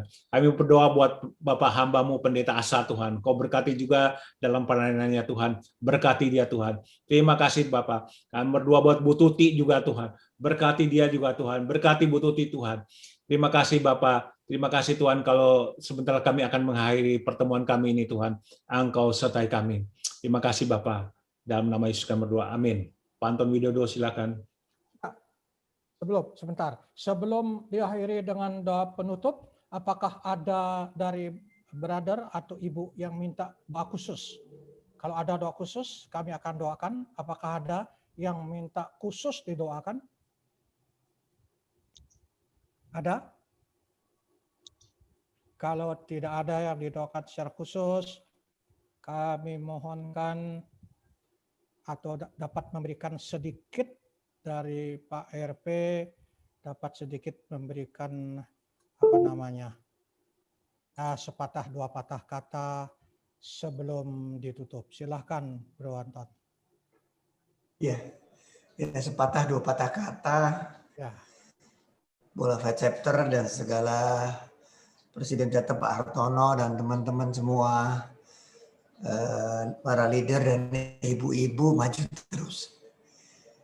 Supaya di pandemi ini, karena Tuhan Yesus lebih besar pandemi, dan Bola chapter membuktikan bahwa chapter ini eksis dan mengadakan meeting-meeting. Terima kasih. Ya, itu kata-kata. Ya, baik, terima kasih Bro Anton, Ibu-ibu LOF dan teman-teman di Polo Gospel. Jadi saya mohon Pak Artono juga di bawah Pak Aryadi, kita harus ada member meeting Pak. Ya Pak Aryadi, mulai bulan depan lah, bukan bulan depan, mulai bulan ini gitu. Kita adakan member meeting ya 1 bulan sekali. Jadi dalam member meeting itu saya kira sudah tahu, nanti saya jelaskan. Ya Pak Aryadi ya, Pak Artono, nanti kita atur member meeting berapa orang saja, kita by Zoom. Karena ini suatu persyaratan untuk chapter itu, karena supaya hijau. Sekarang di sini hijau depannya doang, belakangnya merah semua. Jadi saya agak malu juga sama Pak Anton. Saya Direktur Teaching and Training, kok chapternya merah 2 gitu. Saya maunya hijau semua ya Pak Anton ya. Jadi jangan dimarahin saya Pak Anton ya, jangan dimarahin. Jadi nanti kita akan berusaha untuk hijau semua. Ya Pak Aryadi ya. Kalau hijau semua jadi member meetingnya 2 kali. 2 kali ya, 2 kali. Kita 2 kali member meeting. Ya, masa kalah sama yang lain. Ya, kita tua-tua keladi, Bro. Ya, tua makin jadi untuk member ini. Ya, Pak Aryadi, kita komitmen. Pak Aryadi, Pak Tayu, Pak Asa, Pak Iwan. Ya, Pak Iwan, ya, kita berkomitmen. Kita akan member meeting mulai bulan ini. Kalau bulan ini 1 kali dulu. Bulan April kita 2 kali member meeting, chapter meeting 1 kali. Jadi dalam sebulan kita 3 kali. Wah, mantap deh. Ya Pak Aryadi, oke? Angkat tangan dulu yang, ya tolong teman-teman semua. Oke ya. Oke. Kita lama-lama 10 menit, 15 menit, oke. Bukan lama yang dibutuhkan, tapi pertemuannya yang bermutu yang dibutuhkan. Amin. Kira-kira, ya. Amin. Pak Anton bisa saksikan, kami akan berkomitmen untuk membuat hijau pada bulan April. Haleluya, haleluya. Haleluya. Akan dengar. Ya, puji Tuhan. Silakan Bro Anton untuk menutup. Mungkin saya mau apa namanya mengenai scoring chapter. Ya, ya, Jadi boleh. tadi kami udah rapatin bukan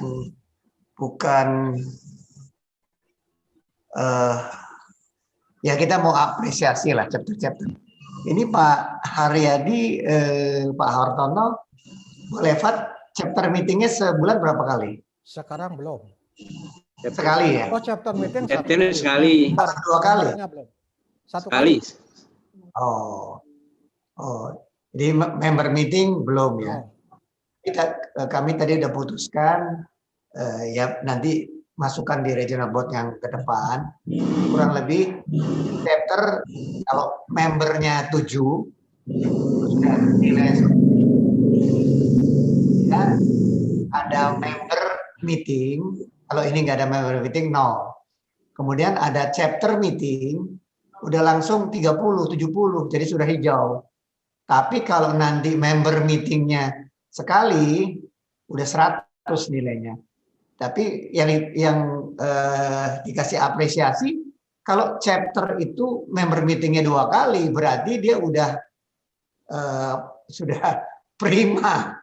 Ya, Karena rata-rata kan chapter member meeting sekali. Jadi kalau chapter meeting sekali itu sudah ideal. Karena tapi kalau member meeting 2 kali, kenapa kita menjadi dia prima? Karena nanti persekutuan antara member dia akan makin solid. Karena di situ kan nanti Pak Sastra akan, kita kan sudah berapa kali sih sebenarnya boleh beberapa tahun udah tahu lah Pak Hartono segala itu member meeting tuh apa aja. Tapi kan pandemi ini, jadi kalau membernya lebih dari 7, kemudian member meetingnya 2 kali, itu sudah plus namanya. Jadi udah apresiasi. Jadi bukan harus 2 kali. Jadi lebih bukan gitu. Karena kenapa target bukan target, kita semua kan secara spiritual, tapi ada acuan supaya kita bisa tahu kita lemahnya di mana. Nah, sekarang ini lemahnya kan di member meeting. Sedang member meeting ini sebetulnya satu fondasi untuk membuat chapter itu berbuah. Kemudian saling peduli di antara member. Nah, kalau porsi member itu 7, kenapa kita fokusin 7, 10 dan lain sebagainya? Karena kalau nggak ada membernya misalkan 3, 4, kemudian dia ada chapter meeting, ada member meeting, akan lebih berat untuk multiplikasi. Jadi kita apresiasi poin 40%